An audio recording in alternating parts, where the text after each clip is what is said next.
guys, it's Rosemary, and today I will be telling a story. I'll be telling you guys how I got robbed in Texas. Did I really get robbed or I got swindled? I think both of them. So, you know now, I'm a Nigerian babe. You get hustling. So I went to college in Arizona where I got my associate degree in business. So while I was in college, mind you, I was running a full-time business in college.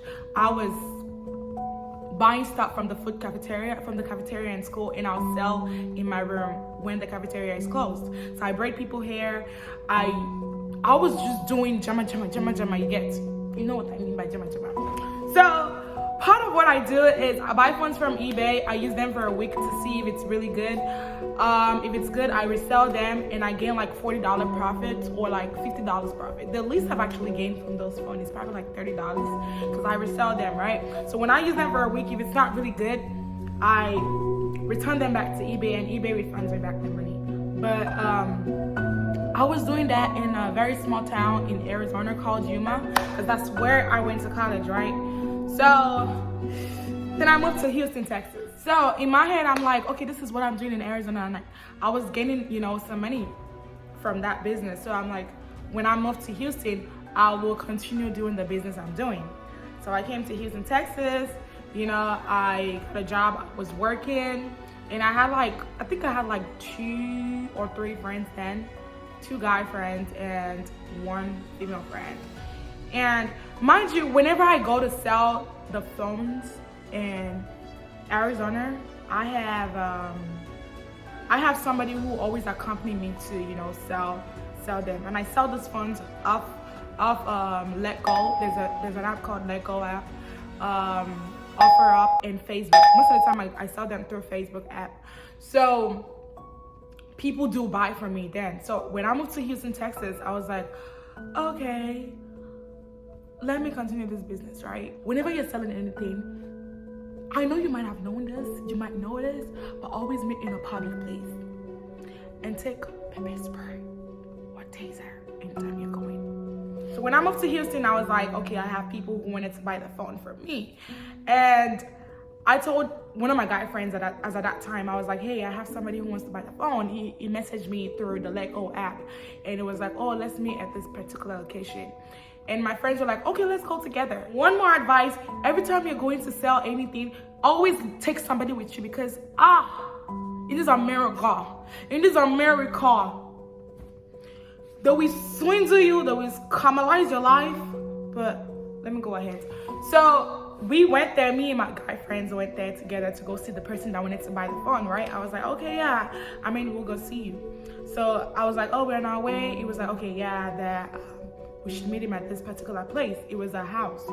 So we drove there, and it was like quite a distance, like 30 minutes away. So we drove there, and we were waiting for this guy to come out. We're like, okay, we're here. Where are you? He was like, oh, I'll be right outside right now.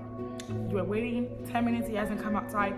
20 minutes, he hasn't come outside. 30 minutes, 45 minutes, it was an hour, and my 5 friends were like, Rosemary, I really don't think this guy wants to buy this thing, all right? So I think we should get going. I was like, oh, let's just wait one more time. The guy wasn't responding to me. Then he responded back. He was like, hey, I'm sorry for the delay. I'm on my way.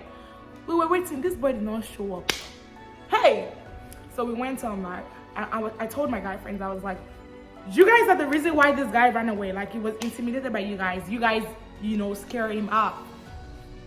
And they were like, this guy just wanted to scam you. You wanted to probably take the phone and run away because you're a female and he knows that he can get away with it.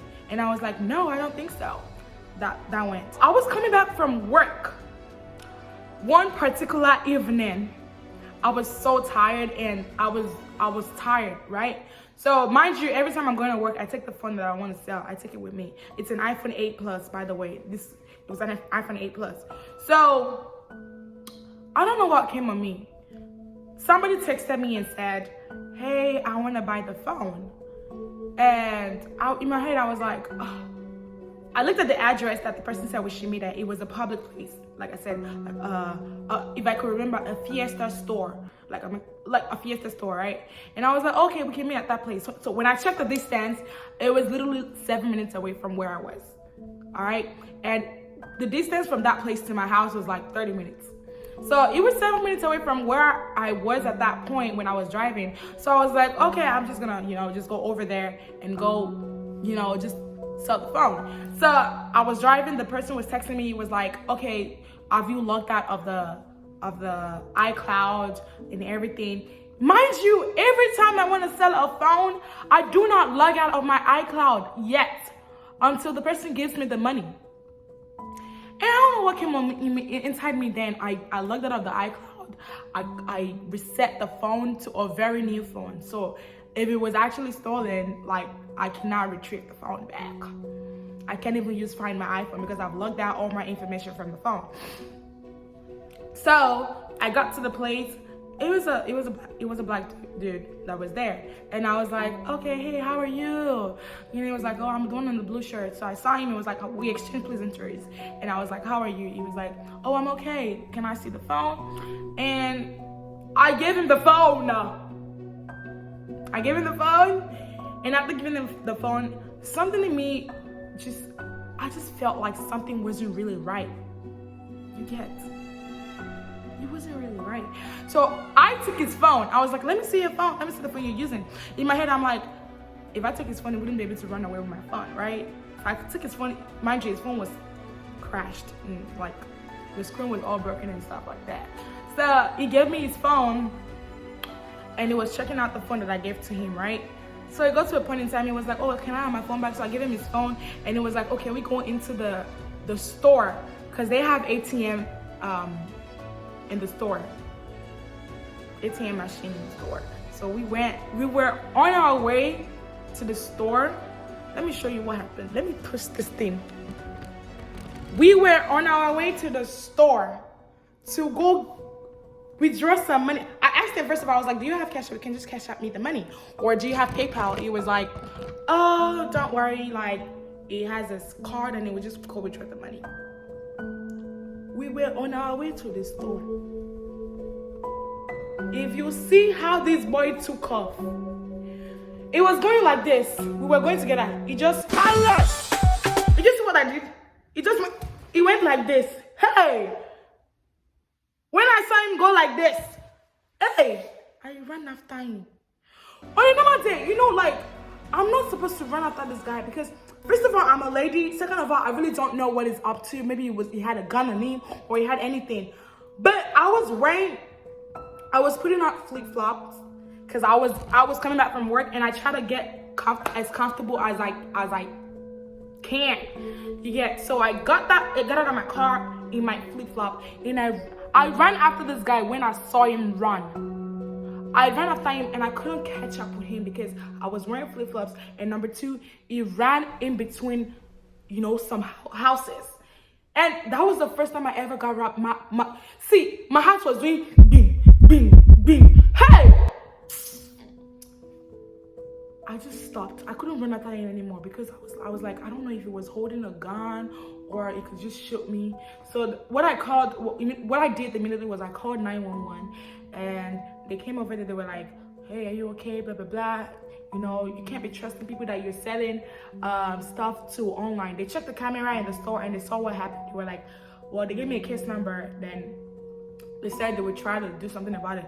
They didn't do anything about it. I can't even blame them. Because my stupid self, I was supposed to go there with my friends. If I had gone there, that boy would not have stolen that phone from me. My coconut head, But yeah, I got home that day. I had PTSD, whatever, for a whole week. My auntie was like, what happened to you? Are you okay? I didn't tell my auntie I got robbed until after like a year. Yeah, what I'm just saying right now is, if you're selling anything online, all these scammers, they have a way. They just keep coming up with ways of how to rob people, scam you, and not work, but steal from people. All right. So yeah, that was how I got robbed, and but I learned my lesson now. Ever since then, I do not sell anything online anymore. If you have any questions, you can always comment and ask the questions, and just let me know. And once again, always take people with you whenever you're going to sell for people always like, you know, just be cautious because you never know. You really never know. So thank you for listening to my story, and I will be posting another YouTube video very soon. So watch out, look out, because when the summer, I don't really have school that much anymore. That is taking most of my time. So I'll be posting often more. Thank you for watching and have a good day.